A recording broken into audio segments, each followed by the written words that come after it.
Alright guys, so I just watched Canelo Alvarez take on Terence Crawford, and wow, Terence Crawford just shocked the world. I did not think he was going to win this fight. I thought Canelo was going to win this fight by decision, but Terence Crawford is just different. He just came out there looking better than ever, honestly. His defense was incredible. I thought that was going to be his downfall in this fight, but no, it was picture perfect. His offense was great as well. He was throwing some really nice combinations. It seemed like, like that was part of the game plan, like just lighting Canelo up with combos. He must have seen, like, maybe from the Bivol fight, maybe some of what Bivol did with the combinations and implemented that into his game plan. But yeah, he looked great. His jab was phenomenal as well, and he was counterpunching when he needed to. He was getting out of the way when he needed to as well, and he was really making Canelo hit nothing but air. And he showed that he was the lighter fighter by just being the much faster and the just basically being the matador. And to be honest, this really surprised me, and part of that is because I really judged Terence Crawford based off his last fight against Israel Madrimov, and I thought that in that fight, I thought Crawford won that fight by one round. I scored it 7-5 in his favor, and I thought that was really close. It was a really close fight. Madrimov was tagging him up quite a bit, but I think it mainly came down to the style of Israel Madrimov. Madrimov is very fast. He uses a lot of feints, and his offense can be unpredictable at times, and he can just be hard to get to. He's a very awkward fighter.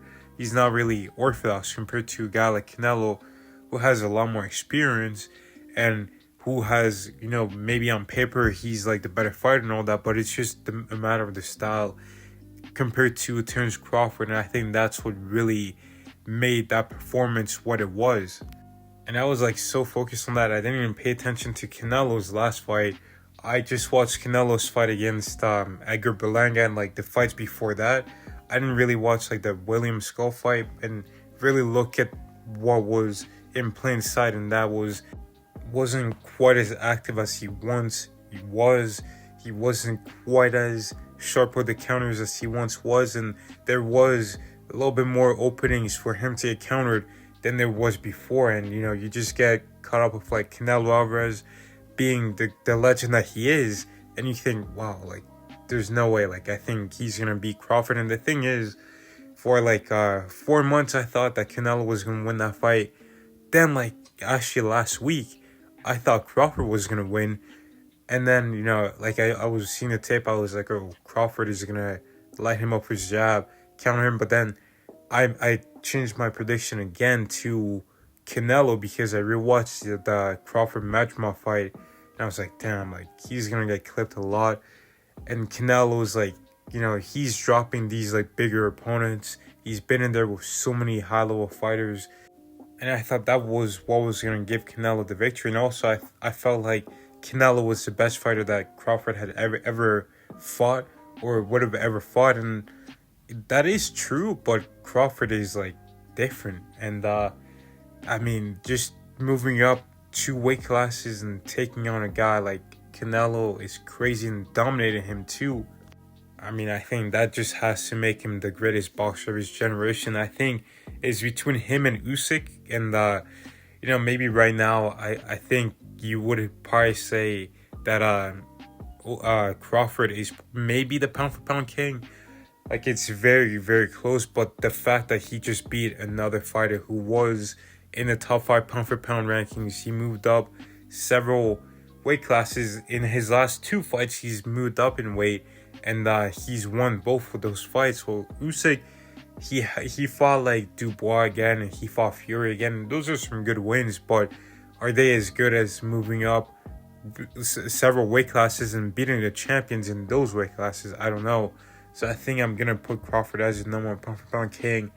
And yeah, as for the greatest boxer of his generation, I think it's him and Usyk right now.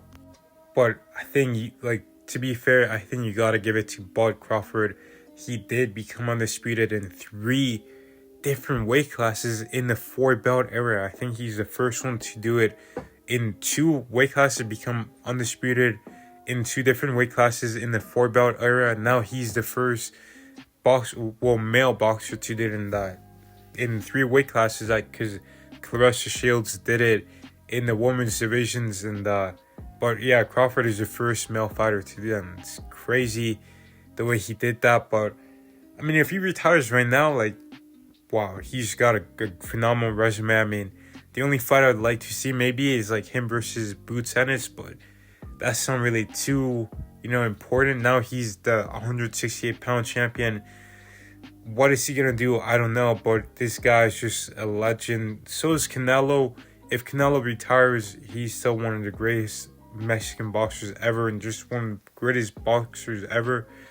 But wow, I mean, that was very impressive from Terence Bud Crawford.